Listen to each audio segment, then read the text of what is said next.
एक वर्ष वैशाख सूद की 1 से 4 तारीख तक काठी दुर्गोड़ों के दोपहर में व्रत उत्सव मनाया जाता है। कई वर्षों के लिए एक यादगार दिन प्राचीन काठी अदालतों की कष्टहार स्मृति का दिन है, जो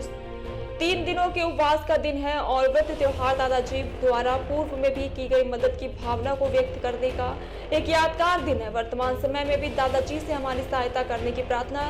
दिन ही व्रत त्योहार है और भारतीय संस्कृति में हमारे अतीत की ऐतिहासिक घटनाओं के अनुष्ठानों को जीवित रखने के लिए तिथि पर्व त्योहारों का बहुत महत्व है। उसी प्रकार आज भी सौराष्ट्र यानी काठियावाड़ में रहने वाले काठी दरबार वर्षों पहले की घटनाओं को याद करते हैं और वैशाख की दोपहर को 3.5 दिन का उपवास रखते हैं और हर साल एकदम से 4 तारीख तक, जिसमें हजारों लोग चोटिला के पास नव सूरज देवल और थानगढ़ के पास पुराने सूरज देवल में उपवास रखते हैं। कई लोग अपनी सुविधा के अनुसार आसपास के आश्रमों और अपने घरों में उपवास रखते हैं। समग्र सौराष्ट्र ने गुजरातना जे काठी दरबारोना इष्टदेव भगवान श्री सूर्यनारायण मंदिर, जूना सूरज देवल मंदिर और नवा सूरज देवल मंदिर खाते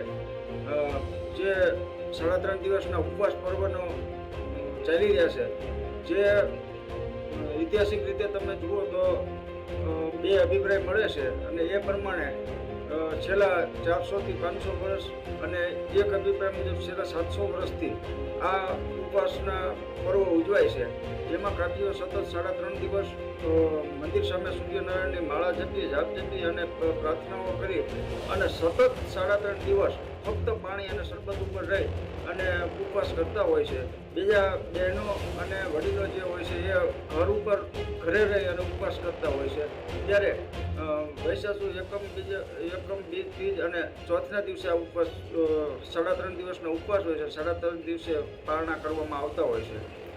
અને આ મંદિરના સૂર્યનારાયણની જે પ્રાર્થના કરવામાં આવે છે અને ઐતિહાસિક રીતે છેલ્લે સુજાત ખાન જે અમદાવાદના સુબા હતા, એમને આ જૂના સુરત દેવળ મંદિરને નુકસાન પહોંચાડેલું અને તોડફોડ કરેલી, ત્યારે મૂર્તિઓ અન્ય જગ્યાએ ખસેડી અને ફરી વખત પાછી મૂર્તિઓ સ્થાપિત્ય કરેલું। એટલે આ એક 400 વર્ષનો ઇતિહાસ, એક 700 વર્ષનો ઇતિહાસ, બંને ઇતિહાસને લઈ અને આ ઐતિહાસિક જે ઉપવાસનું પર્વ જે ચાલી રહ્યું છે તે ફક્ત સતત 3.5 દિવસ સુધી નકોડા ઉપવાસ કરી અને કાઠી દરબાર સમાજ હાલ બંને મંદિરો, નવા સુરત દેવળ મંદિર અને જૂના સુરત દેવળ મંદિર બંને ઠેકાણે આ ઉપવાસ પર્વ હોય છે અને બાકીના ભાઈઓ અને બહેનો ઘર ઉપર કરતા હોય છે। તેમના ઉપવાસ પર્વ આજથી શરૂ થયા છે અને 3.5 દિવસ સુધી ચાલશે અને 3.5 દિવસે ઉપવાસને પૂર્ણ કરશે। ત્યારે નવા સુરત દેવળ મંદિરે લોક ડાયરો અને આવા બધા ભવ્ય સાંસ્કૃતિક કાર્યક્રમો પણ રાખવામાં આવે છે અને